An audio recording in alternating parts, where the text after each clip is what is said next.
Hi friends, welcome back. This is your roll. சரி வாங்க, இன்னைக்கு மலேசியாவில் என்ன சுவாரஸ்யமா காரசாரமா போயிட்டு இருக்கு அப்படின்ற விஷயத்தை பத்தி தான் பேச போறோம். சரி வாங்க, வீடியோக்குள்ள போலாம்.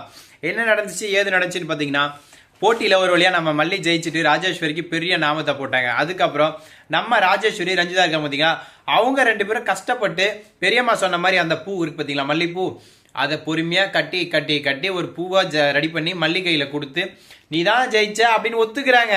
ஏன்னா அவங்க ஒத்துக்கலனாலையும் வேறு வழி இல்லைங்க, யாரு கிட்ட நிற்கிறது நம்ம பெரியம்மா. ஸோ அதனால் அவங்க விடலை. அவங்கள பூக்கட்டை வச்சு அதை மல்லி தலையில் வைக்கிற வரைக்கும் விடலைங்க. போட்டு நோண்டி நோண்டி நோண்டி நொங்கு எடுத்துட்டாங்க. அதுக்கப்புறம் பூ கட்டி தலையில் வச்சதுக்கப்புறம் இதுக்கப்புறம் தாங்க இன்னொரு சீன் ஆரம்பிக்குது.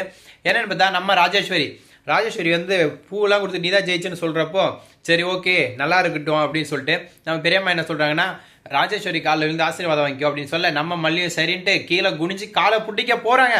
அந்த அந்த ஒரு செகண்ட், ஒரு தருணம், ஒரு நொடி என்னாச்சுன்னு பார்த்தீங்கன்னா, நம்ம ராஜேஸ்வரிக்கா பார்த்தீங்கன்னா டக்குன்னு நவுந்துடுறாங்க. ஏன்னு பார்த்தா, ஏன் காலில் விழுற அருகதை கூட உனக்கு இல்லடி அப்படின்னு சொல்லிட்டு நவுந்துடுறாங்க. இதை பார்த்த மல்லி மனசு கஷ்டாயி நொந்து போய், ஆசீர்வாதம் கூட நம்மளை பண்ண மாட்டாங்களே, அவ்வளோ கேவலமாக போயிட்டோமா, அவ்வளோ பெரிய தப்பு பண்ணிட்டோமா அப்படின்னு சொல்லிட்டு அப்படியே ஏங்கி ஃபீல் பண்ணுறாங்க ஒரு பக்கம். உடனே நம்ம பெரியம்மா விடுமல்லி பார்த்துக்கலாம் அப்படின்னு சொல்கிறாங்க. மெடியம் உடனே சோகத்தில் பெரியம்மாவோட தோரில் சாஞ்சிக்கிட்டு, பெரியம்மா என்னால் முடியல பெரியம்மா, எனக்கு நீங்கள் தான் இருக்கீங்க, என்ன சொல்கிறதுனே தெரியல பெரியம்மான்னு சோகப்பாட்டு போடுறாங்க. இதை கேட்ட உடனே எனக்கு தூக்கம் வருதுங்க. என்ன நடந்துச்சுன்னு பார்த்தீங்கன்னா, உடனே நம்ம மல்லியை இப்படி சொன்னதை கேட்ட பெரியம்மா என்ன சொல்கிறாங்கன்னு பார்த்தீங்கன்னா, இல்லை மல்லி, இல்லை புள்ள, நீ ஒன்றும் ஃபீல் பண்ணாத, விஜய் உங்க கூட சேர்ந்துருவாரு, நீ கவலைப்படாத புள்ள அப்படின்னு சொல்ல எனக்கும் நம்பிக்கை வந்துருச்சு பெரியம்மா இப்போ அப்படின்னு சொல்றாங்க.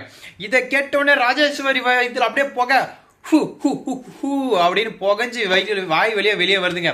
இதை பார்க்கும்போது எனக்கு மனசு வலிக்குதுங்க. பின்ன என்னோட பியூட்டி குயின் வாயிலிருந்து புகை வந்தால் நான் தாங்க கவலைப்படணும். என்னதான் வில்லியா இருந்தாலும் அவங்களுக்கு பியூட்டி இல்லை. ஸோ இதனால் இப்படி நடந்துட்டு இருக்கு. இதுக்கப்புறம் என்ன நடக்குதுன்னு பார்த்தீங்கன்னா, நம்ம மல்லி ராஜேஸ்வரியை பார்த்து அவங்ககிட்ட கேட்குறாங்க, என்ன உங்கள் காலில் விழுறப்ப என்ன ஆசீர்வாதம் பண்ணுறது கூட நீங்கள் யோசிக்கிறீங்களா, அவ்வளோ இதுவா, நான் அவ்வளோ ஆகாதவளாக போயிட்டேன், அப்படி என்ன பண்ணிட்டேன்னு கேட்க, எனக்கு ஒருத்தங்களை பிடிக்கலன்னா அவங்க எதுக்கு ஏணி வச்சு 8 காம்பவுண்ட் எகிரி குதிச்சு வந்தாலும் எனக்கு பிடிக்காதவங்களா தான் இருப்பாங்க. அதனால் அவங்களுக்காக நான் எதுவும் பண்ண மாட்டேன், அவங்கள ஃபுல்லாக நான் வெறுத்தான் இருப்பேன் தவிர அவங்கள நல்லா இருக்கணும் என் மனசு உள் மனசு ஆள் மனசு துளி கூட என்ன வராது அப்படின்னு சொல்கிறாங்க. இதை கேட்டோடனே மல்லி, அப்படி நான் என்ன பண்ணேன் கேட்டா, என்னடி பண்ணல, நீ என்னை அசிங்கப்படுத்தி அவமானப்படுத்தி வேதனைப்படுத்தி வெக்கப்படுத்தி எல்லாம் படுத்திட்ட, பாடப்படுத்திட்ட, இதுக்கு மேலே என்ன இருக்கு படுத்த அப்படின்னு நம்ம ராஜேஸ்வரி கேட்க மல்லி சோகமாயிடுறாங்க. இன்னொரு பக்கம் நம்ம பெரியம்மா, புள்ள கருப்பு புள்ள மல்லி இங்க வா, நீ ஏன் அங்கெல்லாம் பேசிட்டு இருக்க அப்படின்னு கூப்பிட்டுறாங்க. இன்னொரு பக்கம் நம்ம விஜய், மல்லி என்னை இவ்வளோ அழகா புரிஞ்சு வச்சுட்டு இருக்காளா அப்படின்னு உள்ளுக்குள்ள நடந்தால யோசிச்சு பார்த்துட்டு இருக்காங்க. ஆமாங்க, போட்டியில் வந்து விஜய்க்கு பிடிச்ச உணவு எது அப்படின்னு கேட்டப்போ நம்ம ராஜேஸ்வரி சிம்பிளா சொல்லியிருப்பாங்க, அவனுக்கு ஹாஃப் பாயில்னா ரொம்ப பிடிக்கும், அது சீ ஃபுட்ல நண்டு இருக்கு பார்த்தீங்களா, நண்டு அப்படியே கிரேவி பண்ணி குத்தா படுக்குன்னு சாப்பிடுவான் அப்படின்லாம் கதை விட்டாங்க. அப்போவே விஜய்மோட மூஞ்சி ரியாக்ஷன்லாம் மாறிடுச்சு. அதெல்லாம் அப்படியே ஃப்ளாஷ்பேக் லஞ்ச் பார்க்குறாரு. இன்னொரு பக்கம் நம்ம மல்லி கிட்ட கேட்டோடனே, மல்லி இதெல்லாம் எதுக்கு பெரியம்மான்னு சொல்ல, நம்ம பெரியம்மா சொல்லு உள்ளன்னு சொல்ல, அந்த டைமில் நம்ம மல்லி சொல்கிறாங்க, சரி சொல்கிறேன் அப்படின்னு சொல்லிட்டு லைட்டாக யோசிக்கிறாங்க. ஃப்ளாஷ்பேக், மல்லி அழகாக சமைச்சு வச்சிருப்பாங்க, விஜய் போய் கை கழுவிட்டு ஒரு கட்டலாம் முக்கலாம்னு சொல்லிட்டு நடந்து வந்துட்டு இருப்பாரு. அந்த டைமில் தாங்க டைனிங் டேபிள் உட்காந்த உடனே ஆம்லேட் சுட கொண்டு வந்து தட்டில் வைக்க வருவாங்க. இல்லை மல்லி, எனக்கு ஆம்லேட் எல்லாம் பிடிக்காது மல்லின்னு சொல்ல, ஐயோ என்னங்க இப்படி, நம்ம இதில் இதனால அட்ஜஸ்ட் பண்ணி சாப்பிட்டுவேன், எனக்கு செட் ஆகாதுன்னு சொல்ல, உடனே வேச்ச முட்டை இருக்கு ஏன்மான்னு கேட்க, அது பிடிக்கும் அப்படின்னு சொல்லிட்டு வச்சிடுறாங்க. உடனே தலைவர் வேச்ச முட்டை லபுக்குன்னு தின்னுவார். இன்னொரு பக்கம் பார்த்தீங்கன்னா, நண்டு கிரேவி வச்சிருப்பாங்க. சீ ஃபுட்டில் நண்டு வந்து நம்ம விஜய் அலர்ஜாங்க. இதெல்லாம் நம்ம விஜய் ஆல்ரெடி நம்ம மல்லிகிட்ட சொல்லியிருப்பாங்க, மல்லிக்கும் தெரியும். ஸோ இந்த டைம்லயே இந்த கொஷின் கேட்குற டைமில் இதெல்லாம் நம்ம மல்லி யோசிச்சு வச்சு, அவருக்கு அவுச்ச முட்டை தான் பிடிக்கும், ஆம்லெட் அதெல்லாம் பிடிக்காது. இன்னொரு விஷயம், நண்டு குழம்பெல்லாம் அவருக்கு பிடிக்காது, அவருக்கு அலர்ஜி, அது செட் ஆகாது அப்படின்னு சொல்கிறாங்க.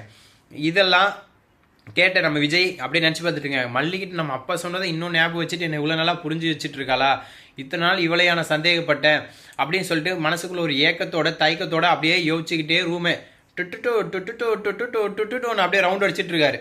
ஏன்னு பார்த்தா, ஆமாங்க, காதல் வந்துட்டாலே அப்படி தானே, கால் தரையில் நிற்காது, கை உடம்புல இருக்காது, நெத்தி தலைலாம் உடம்புல இருக்காது, அப்படியே காற்றுல பறக்கும், ஃப்ளோவில் இருக்கும், எப்படியோ சொல்லுவாங்க. ஏன்னா எனக்கும் அந்த மாதிரி இருந்துச்சு. நான் என் முன்னாடி கல்யாணம் பண்ணுறது ஒரு மாதம் முன்னாடி, கல்யாணம் பண்ணதுக்கு அப்புறம் எங்கங்க தரையிலேருந்து ஒரு இன்ச்சு கூட மேலே இளமும் இல்லைங்க, தரையிலே தான் இருக்கேன். இந்த பட்டாம்பூச்சி பறக்கிறது, வானத்தில் பறக்கிறது, இந்த மாதிரி ஃபீல்லாம் இப்போ இல்லை. சரி, இதெல்லாம் என் முண்டாட்டி கேட்டாலும் எதை தடிப்பானே தெரியாது, அதெல்லாம் சும்மா லொல்ல இல்லைக்கு சொன்னேன்.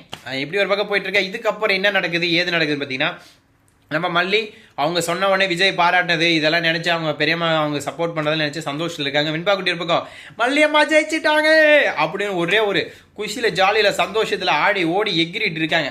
இதுக்கப்புறம் என்ன நடக்க போகுது, நம்ம மல்லி சீரியலில் எப்படி போக போகுது அப்படின்ற விறுவிறுப்பான சுவாரஸ்யமான ஒவ்வொரு தகவல்களையும் அடுத்தடுத்த வீடியோவில் நான் கொண்டு வந்து உங்களுக்கு சேர்க்க போகிறேன்.